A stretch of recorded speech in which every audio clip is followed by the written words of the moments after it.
We are breaking down UCLA's 60-58 win over the Trojans of Southern Cal, as we saw the Bruins jump out to a huge 18-point first half lead, only to watch the Trojans storm back with the chance to win the game on the final possession. We're going to start with a critical piece to the game by examining SC's first half ball screen defense, in which they showed drop coverage against the Bruins. All first half, SC played Morgan off of all the Bruins ball screens.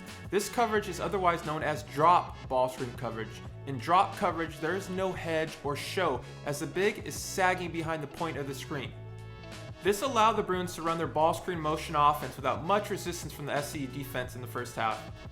SC also elected to allow Jalen Clark open three-point shots, as they elected to go under the ball screen even in drop coverage. Here we get one of the Bruins' best plays, which is Bona setting an early ball screen transition for Hawkes. And SC again is in drop coverage, but Hawkes makes the wrong read, as Morgan has not fully committed to stopping the ball, and Hawkes gives it up too early to Bona with a bounce pass that leads to a turnover. And really, the only three results on this play should be a score by Hawkes, a lob to Bona, or a kick out to the perimeter. A bounce pass to a Bruin big right now should be out of the question. And while the Bruins' ball screen offense wasn't exactly red hot in the first half, SC's drop coverage allowed the Bruins to comfortably run their ball screen motion on the perimeter without much resistance from the SC defense. Next, we're going to cover the Trojans' breakdowns against Jaime Hawkes, as they seemingly were caught miscommunicating switches involving Hawkes that led to some of the Bruins' best looks they would see all game. On this possession, we get a switch on the ball screen with Hawkes and Tiger, and then a miscommunication on the switch between Boogie and Peterson, which leads to a wide open Singleton for three. Next, we get Kobe Johnson calling for an early switch to Trey White to switch onto Hawkes, but he sees it too late, which allows Hawkes to get the post touch with the defense collapsing, leading to a wide open Andrews three. Here we get SC switching all perimeter guard-to-guard screens, and the Bruins try and take advantage of it with Hawkes in the post with this high-low action, drawing the foul. And this action, while effective in this first half, is something we'll come back to when we analyze the second half later in the video. And the Bruins offense was able to generate some consistent dribble penetration that led to wide open threes, and SC even went to a zone for one possession early on, in which the Bruins were able to dismantle easily by finding Singleton in the corner for a wide open three. And another play that was very effective for the Bruins in the first half was the high post clear out for Clark and or Hawkes, in which the Bruins seemed to be trying to single out Peterson by attacking him off the dribble with this isolation play.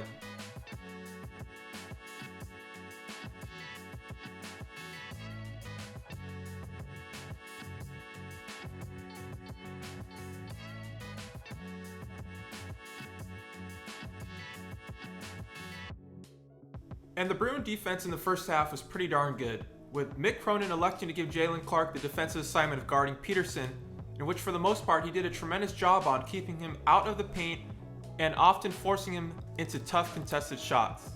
And really the story of the first half defensively for the Bruins was consistently forcing SC into tough contested jumpers and keeping them off the glass, not allowing second or third chance opportunities with offensive rebounds.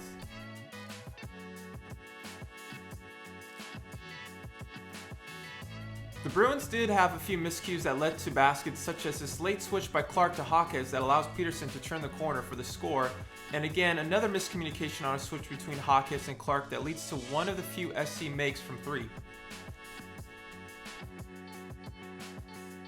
Here we get Tiger Campbell losing his man for the backdoor score. And lastly, the Bruins' ball screen defense was very good in the first half, as they did a nice job of collapsing on the roller, causing turnovers. And Bona was pretty darn good on his hedges and high shows. And it has to be said just how good Bona was in that first half. His ball screen defense was as good as it's been all year. I can't think of a Bruin that played harder in this game than Bona. He ran the floor incredibly hard and was rewarded for it on a couple occasions. He changed and blocked shots and rebounded the ball incredibly well for the Bruins, playing some of his best basketball yet. Now let's get to that ugly second half. And again, we're going to start with SC's second half adjustments on the defensive end to help us understand the Bruins' anemic offense. First, SC began the second half much like they did in the first half with Peterson guarding Tiger. The only difference here is they stuck with Peterson on Tiger for the entire second half, as in the first half, they for some reason moved Peterson off of Tiger after the first 4 minutes of the first half, only to see him get consistently scored on in the first half. And in the second half, SC made a minor adjustment by electing to give a hard show on any ball screen involving Tiger Campbell. They continued giving a hard show exclusively to Tiger until the last 2 minutes of the game when they reverted back to drop coverage on Tiger ball screens. And SC's ball screen coverage outside of Tiger remained the same. They would fire ball screens with Hawkes as the ball handler, and they would play drop coverage in all ball screen actions involving any other Bruin ball handler.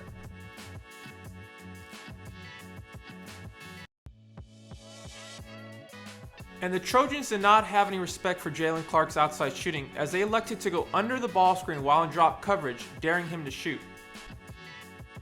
And while SC had several breakdowns on switches with Hawkes in the first half, they cleaned them up in the second, as they were able to be in position to front Hawkes the post feed while bringing early help from the weak side, as Mick Cronin began the second half trying to pound the ball into Hawkes with no success. Another adjustment SC made was to pressure the high-low pass to Hawkes, as they pressured the lifting big as a means to making him uncomfortable at the high post, intending him to put the ball on the floor or make an aired pass with a face full of pressure.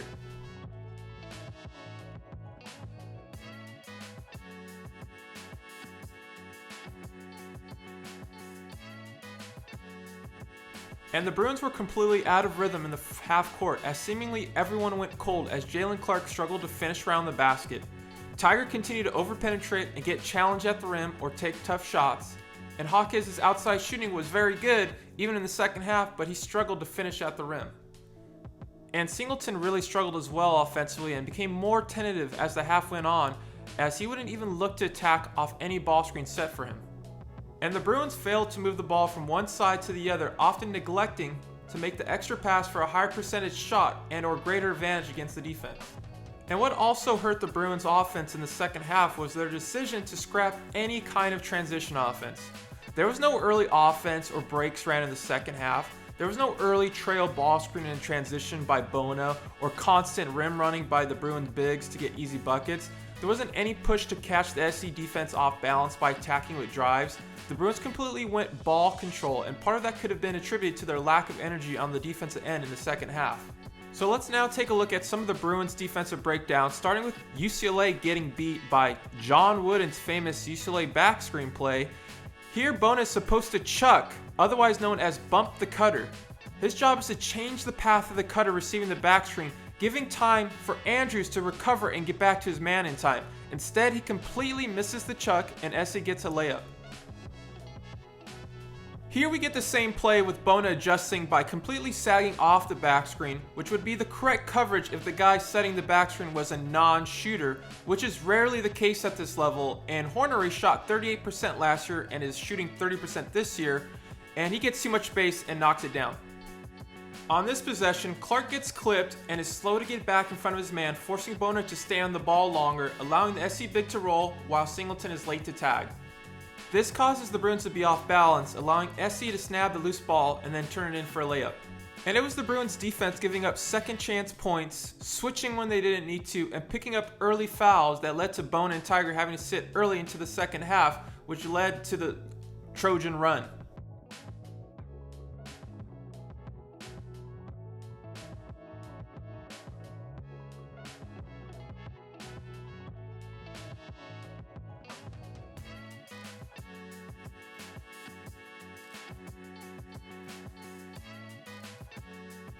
And the Bruins could not contain Reese Dixon Waters in the second half, as the Bruins had no answer for him in the second half.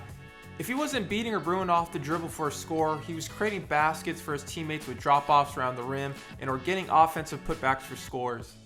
To conclude the crazy second half, credit needs to go to the SC defense, who made some adjustments such as showing hard on Tiger Campbell ball screens, denying the post entry to Hawkes and bringing early help onto the post, pressuring the high-low, and putting Peterson back onto Tiger for the second half. SC also played harder and had fewer breakdowns defensively in the second half as they fixed their switching communication breakdowns, which led to fewer Bruin advantages in the second half. It also has to be said that the Bruins came out flat to start the second half, as the Bruins were Jekyll and Hyde from the first half to the second, as they irritated SC on seemingly every possession in the first half to not showing much resistance in the second, whether it was through giving SC second chance points, blowing assignments, bad switching, picking up cheap fouls, and also having no answer for Dixon Waters. The lack of aggression and energy on the defensive side to cause turnovers, change shots with deflections and or blocks, and or running off of missed shots seemed to affect the Bruins offense as they seemingly forgot how to run early offense and instead settled for grinded out ball control offense. This led to the Bruins being completely out of rhythm, and they were seemingly short a playmaker on the perimeter, as I believe Bailey could have potentially given the Bruins a better counter punch on the perimeter in that anemic second half. And to all my fellow bros, thank you for watching.